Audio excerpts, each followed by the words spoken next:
सहनाववतु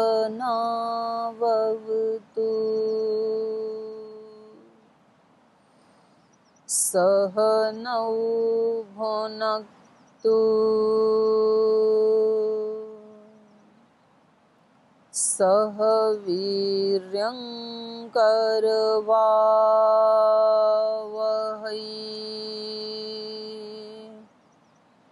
तेजस्विनावधीतमस्तु मा विद्विषावहै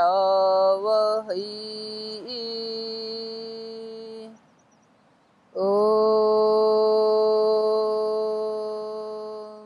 शान्ति शान्ति शान्तिः।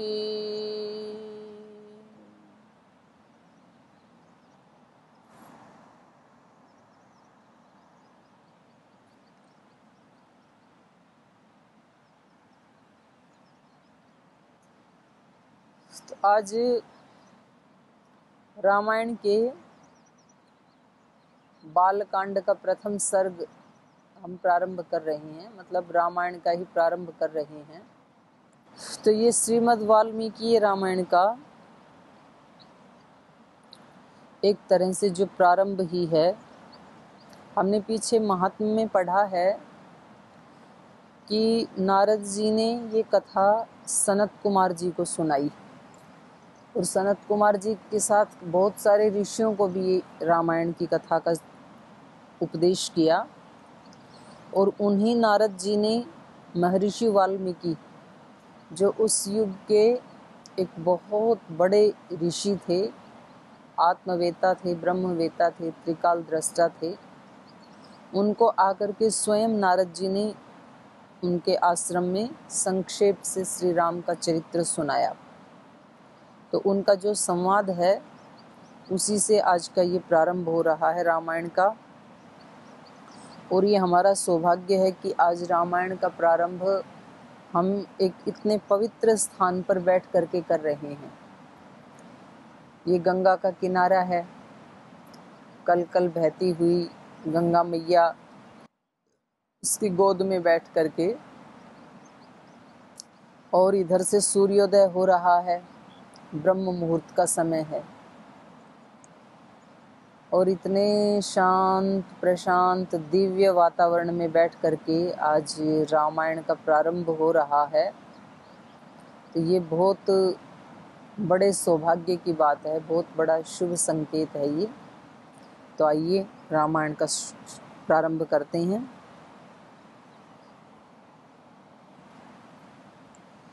ॐ तपस्वाध्याय निरतं तपस्वी वाग्विदाम्बरं नारदं परिपप्रच्छ वाल्मीकिर्मुनिपुङ्गवम् कोऽन्विस्मिन् साम्प्रतं लोके गुणवान् कश्च वीर्यवान् धर्मज्ञश्च कृतज्ञश्च सत्यवाक्यो दृढव्रतः चारित्रेण च को युक्तः सर्वभूतेषु कोहितः विद्वान् कः कः समर्थश्च कश्चैकप्रियदर्शनः आत्मवान् को जितक्रोधो द्युतिमान् को न सूयकः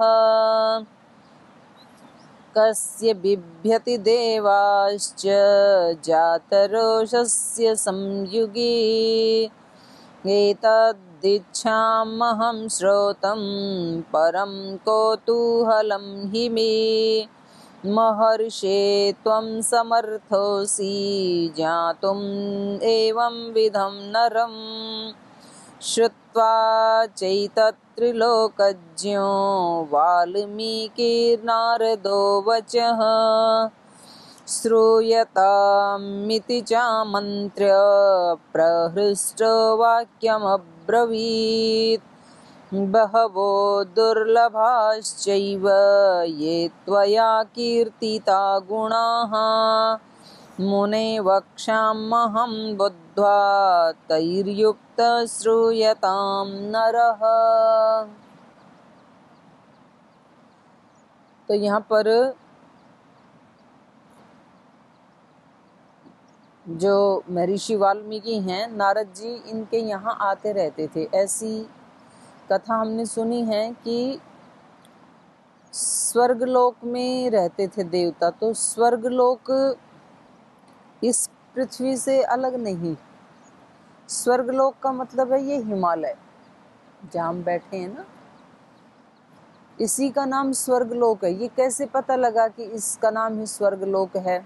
तो हमने सुना कि स्वर्गलोक से गंगा अवतरित हुई, तो गंगा हिमालय से ही अवतरित होती है, इसलिए हिमालय को ही स्वर्गलोक कहते हैं। दूसरा इसका प्रमाण ये है कि जब पार्वती माता शिव को वर के रूप में प्राप्त करने के लिए तपस्या करती हैं, शिव कैलाश पर्वत पर बैठ करके तपस्या कर रहे होते हैं और पार्वती भी वहीं कहीं आसपास हिमालय में जाकर के तपस्या करने लगती हैं। तो एक दिन साक्षात भगवान शिव वेश बदल करके पार्वती के पास जाते हैं और उनको कहते हैं कि लगता है कि आप किसी राजघराने की बेटी हैं और आप किस लिए ये इतना उग्र तप कर रही हैं? तो उन्होंने बताया कि मैं शिव की प्राप्ति करने के लिए इस तपस्या में लगी हूँ, माता पिता से आज्ञा लेकर के आई हूँ। तो उन्होंने कहा कि ये तो बहुत ही आपकी नादानी की बात है, ना समझ हैं आप तो, क्योंकि वर में 3 लक्षण देखे जाते हैं मुख्य रूप से, और वो तो तीनों ही शिव में है नहीं। लोग तपस्या करते हैं स्वर्ग जाने के लिए, तो सारा स्वर्ग तो आपके पिता के ही अधीन है। तो इसका मतलब है जो इनके पिता थे प्रजापति दक्ष, ये पूरा उत्तराखंड जिसको आज कहते हैं, ये हिमालय का जो साम्राज्य है ये उनका था। तो उन्होंने कहा कि स्वर्ग तो पहले ही आपके पिता के पास है। तो इससे भी ये पता लगता है कि इस हिमालय प्रदेश को ही प्राचीन काल में स्वर्ग कहा जाता था। तो ये जो हम कहते हैं ना भी आना जाना रहता था इनके आश्रम में, स्वर्ग से आते थे नारद, तो नारद इस हिमालय प्रदेश में ही रहते थे। और वाल्मीकि ऋषि का जो आश्रम है वो यूपी में था, उत्तर प्रदेश में था, तो यहाँ से वहाँ आना जाना संभव है। तो जब एक दिन महर्षि नारद उनके आश्रम में आए हुए थे, वाल्मीकि जी के आश्रम में आए हुए थे, तो उन्होंने पूछा, नारदम परिपप्रच्छ, नारद जी से पूछा, वाल्मीकि ही मुनि पुंगवम, जो मुनियों में सर्वश्रेष्ठ हैं। गीता में एक शब्द आता है नरपुंगव, अर्जुन के लिए। नरपुंगव माने नरों में, मनुष्यों में जो बहुत श्रेष्ठ हैं। ऐसे ही यहाँ पर वाल्मीकि जी के लिए विशेषण आया है मुनि पुंगवम, मुनियों में जो सर्वश्रेष्ठ हैं, मतलब ज्यादा जो मौन रहते हैं। तो ऐसे उन वाल्मीकि जी से,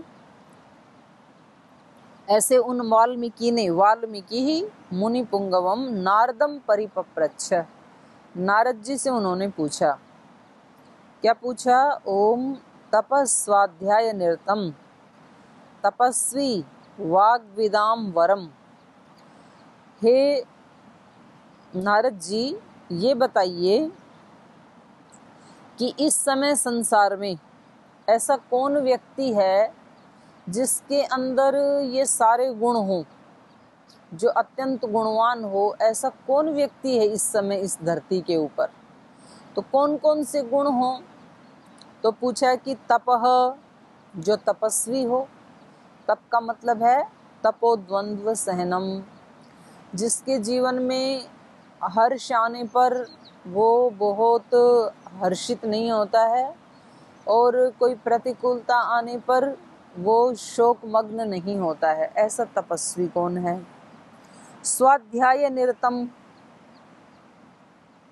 और जो स्वाध्याय में लगा रहता है निरंतर, तो स्वाध्याय निरतम तपस्वी।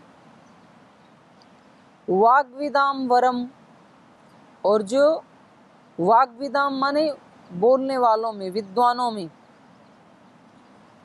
जो सबसे वरम, वरम माने श्रेष्ठ, वर श्रेष्ठ को कहते हैं। इसलिए हमारे यहाँ जो शादी जब की जाती है तो वर वधू इन शब्दों का प्रयोग किया जाता है। वर का मतलब है बहुत सारे लड़के थे, उनमें से किसी एक को हमने श्रेष्ठ माना है, तो हमारे लिए वो सबसे श्रेष्ठ है, इसलिए उसको वर कहते हैं। और भगवान का सब नाम भी एक वरेण्यम, वरेण्यम माने वर्ण करने योग्य, श्रेष्ठ। तो जिसको बहुत लोगों के बीच में से एक को चुना जाता है, तो सबसे ज्यादा वर या श्रेष्ठ या वरेण्यम, वरने के योग्य, वर्ण करने के योग्य तो परमात्मा ही है। इसलिए उसका विशेषण आया गायत्री मंत्र में, तत्सवितुः वरेण्यम, वो वर्ण करने के योग्य है। और दूसरा यहाँ पर पूछ रही हैं कि ऐसा कौन है वाग्विदाम वरम। वाग्विद कहते हैं जो वाणी का जानने वाला है, वाणी का वेत्ता है, और वाणी का मतलब क्या है, ज्ञान। तो वाग्विदाम वरम, शब्दों को जानने वालों में श्रेष्ठ। शब्दों को जानने वाले तो विद्वान होते हैं, तो शब्दों को जानने वालों में जो सर्वश्रेष्ठ हो। कोनु अस्मिन् सांप्रतम लोके गुणवान कश्च वीर्यवान, और कह रहे हैं कि इस समय इस संसार में को नो, निश्चित रूप से, कौन, सांप्रतम इस समय, अस्मिन लोके इस लोक में, गुणवान जिसमें सारे गुण ही गुण हैं, दोषों का लेश मात्र भी नहीं है, ऐसा व्यक्ति कौन है। कश्च वीर्यवान, और कौन ऐसा है कि जो अत्यंत पराक्रम से युक्त है। गुण तो हैं ही हैं, लेकिन गुणों के साथ साथ उसमें पराक्रम भी है, क्योंकि प्राय ये देखा जाता है कि जिनके पास विद्या होती है तो उनके पास शरीर अच्छा नहीं होता है। वो किताबी कीड़े ऐसे होते हैं कि उनको फूंक मारे तो उड़ जाएं, और उनका स्वास्थ्य अच्छा नहीं होता है। और कोई अच्छा हेल्दी है तो उसके पास शब्द ज्ञान की कमी होती है। कोई हेल्दी भी है, शब्द ज्ञान है, तो उसका फिर स्वास्थ्य अच्छा नहीं रहता है, फिर उसके अंदर दुर्गुण भी साथ में मिले हुए होते हैं। तो सब चीज़ों का कॉम्बिनेशन मिलना ये अति दुर्लभ है। तो ये पूछ रही हैं, को नु अस्मिन् सांप्रतम लोके गुणवान कश्च वीर्यमान धर्मज्ञश्च, वो व्यक्ति धार्मिक भी हो, धार्मिक ही नहीं धर्मज्ञ, धर्म को जानने वाला, वो व्यक्ति धर्म को भी जानने वाला हो, और कृतज्ञश्च, किए हुए का उपकार मानने वाला। ये बहुत बड़ा गुण है। श्री राम में ये गुण ऐसे फूट फूट के भरा हुआ था, इसलिए उन्होंने कभी भी मंथरा के प्रति और माता कैकेयी के प्रति कभी कोई दुर्भाव अपने मन में नहीं लाया, क्योंकि उनको ये मालूम था कि कभी तो बचपन में इन्होंने मेरे से प्रेम किया था, मेरे को अपनी गोद में खिलाया था, तो इसलिए वो मंथरा के इतने बड़े दोषों को भी माफ़ कर देते हैं।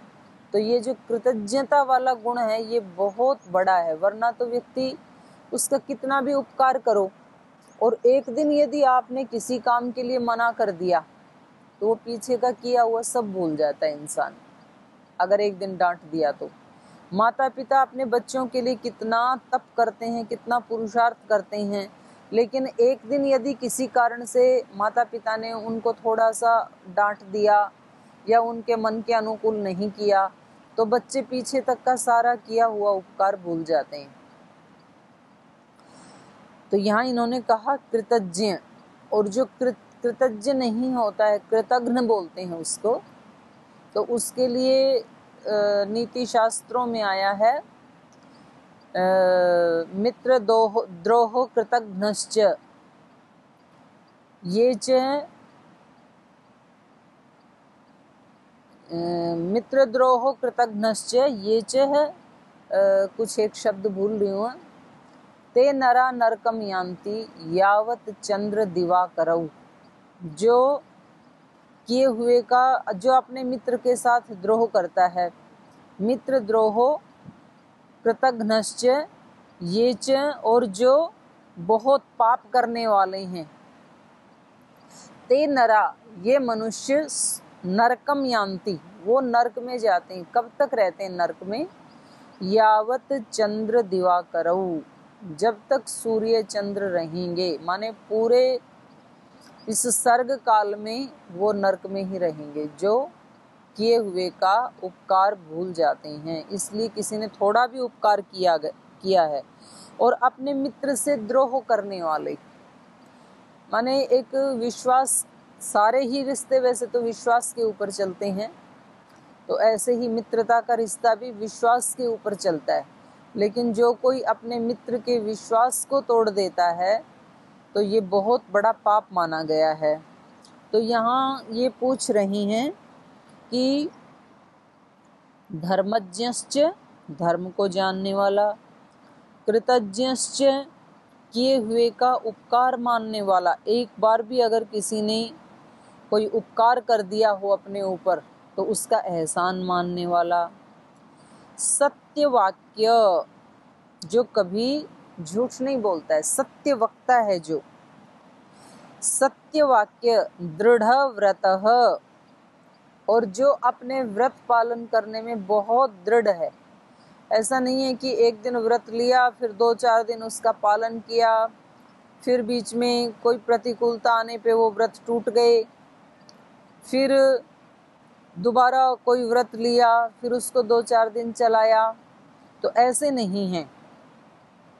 ऐसा कौन व्यक्ति है जो अपने व्रत पालन करने में बहुत दृढ़ है कि प्राण भले ही जाएं, जान भले ही जाए, लेकिन व्रत ना टूटे। चारित्रेण च को युक्तः, कौन चरित्र से युक्त है, माने किसका बहुत ऊंचा चरित्र है, जिसके पास शील है। शील को हमारे यहाँ सबसे ऊंचा स्थान दिया है, मतलब शील में सारे गुण आ जाते हैं। शील मतलब स्वभाव, तो जिसका ऊंचा चरित्र है, जिसका ऊंचा शील है, कहते हैं कि सरस्वती माता उसी व्यक्ति के अंदर आश्रय पाती है जो शीलवान होता है। पवित्रता में ही सरस्वती माता आती है, जहाँ पवित्रता नहीं है वहाँ से फिर वो 1 मिनट भी रुकती नहीं है, वहाँ से चल देती हैं। चारित्रेण च को युक्तः सर्वभूतेषु को हितः, सब प्राणियों का हित करने वाला कौन है? अपने घर परिवार का हित करने वाला, अपने बच्चों का हित करने वाला, अपने गांव का हित करने वाला भी मिल जाएगा आपको।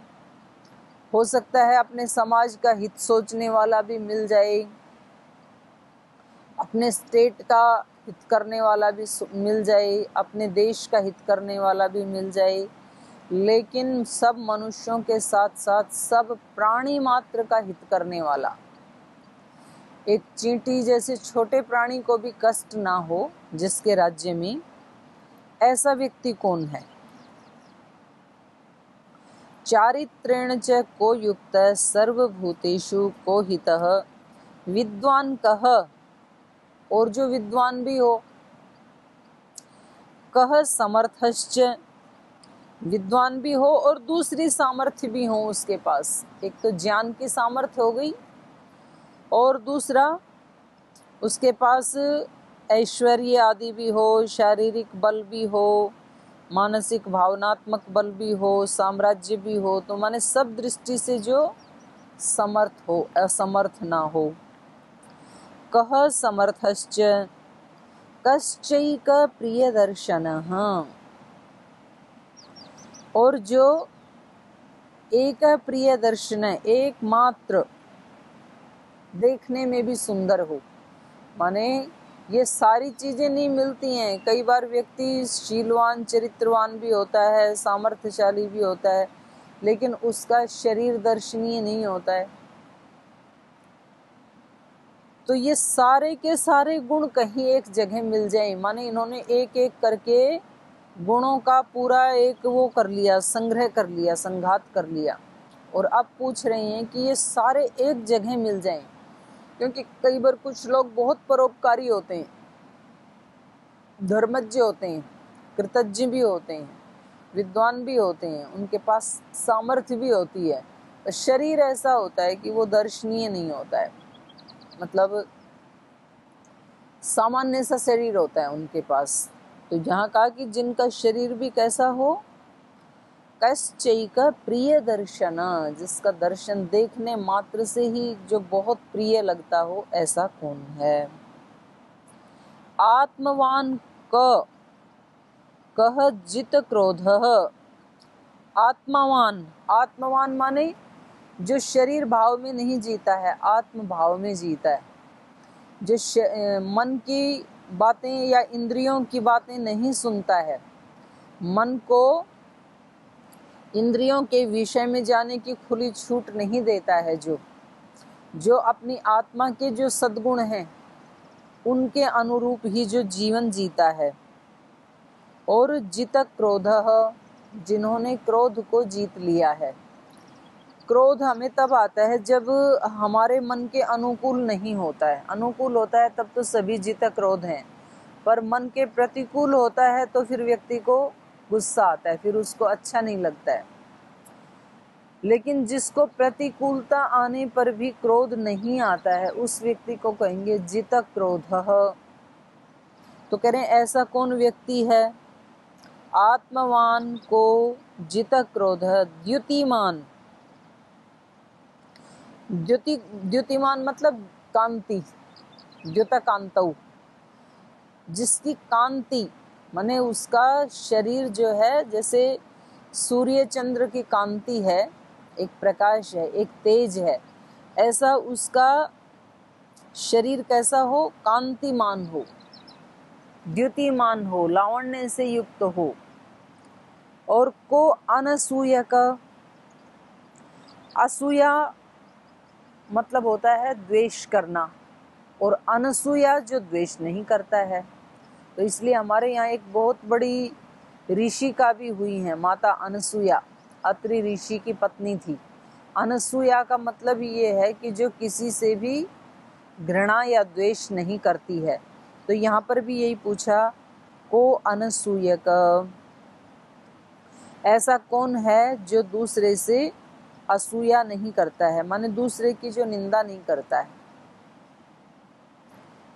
कस्य बिभ्यति देवाश्च, और कह रहे हैं कि देवता भी जिससे डरते हैं, क्योंकि जो जितना शीलवान होगा, चरित्रवान होगा, जित क्रोध होगा, पराक्रमी होगा, माने सब प्रकार के गुण जिसमें होंगे, आत्मवान होगा, तो उससे तो देवता भी भय खाते हैं।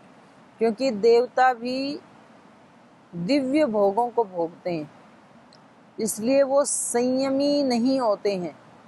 मनुष्यों की तरह वो इन क्षुद्र विषयों को तो नहीं भोगते हैं, लेकिन दिव्य विषयों का तो भोग करते हैं।